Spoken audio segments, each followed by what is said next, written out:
Little boy accidentally discovered that his father was adding an unknown powder into his mother's drink. He thought it was white sugar and didn't say anything. However, that night, his mother still hadn't come home. Instead, the seductive nanny came to put him to bed. As soon as he was picked up, he noticed that the nanny was wearing his mother's perfume, and there was a faint bloodstain on the collar of her clothes. Unbeknownst to him, his mother had already been killed by his father and the nanny. A week later, with no news of his mother, the little boy suspected something had happened to her. To avenge her, he found a delivery woman on the street who looked similar to his mother, and tried to hire her to impersonate his mother. The delivery woman thought the boy was joking, but the boy showed her a photo of his mother and the details of her disappearance, telling her he suspected his mother's death was linked to his father and the nanny. He begged her to pretend to be his mother and investigate the truth. Seeing the generous reward, the delivery woman agreed. Meanwhile, the boy's father and the nanny were holding a funeral for his deceased mother, while the company shareholders were present. The man claimed that since his wife was dead and no one was managing the company, he had to step in as chairman because the company's stock had plummeted recently. The shareholders all disagreed,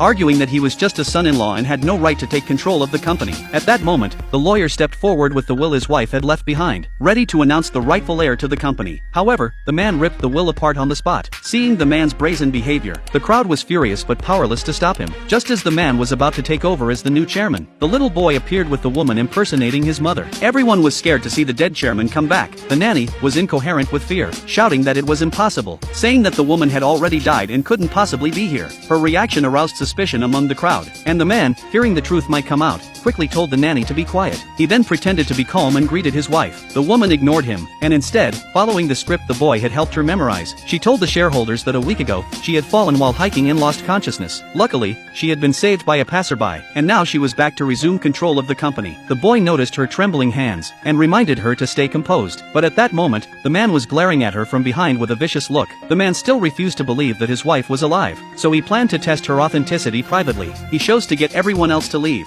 then orders the boy and the nanny to return to the room. When the boy refused, the man angrily told the nanny to force the boy to leave. Once only the man and the woman remained in the room. The man said he already knew she was pretending to be his wife, and demanded to know who put her up to it. The woman wasn't intimidated by his words. Instead, she accused him of not placing her favorite gardenias at the funeral. The man was stunned, unable to understand how she knew his wife's favorite flower. Even so, he still believed the woman was a fraud. He tried again to test her, offering her double the money whoever was behind her was paying, if she would just reveal who had hired her to impersonate his wife, and what their goal was.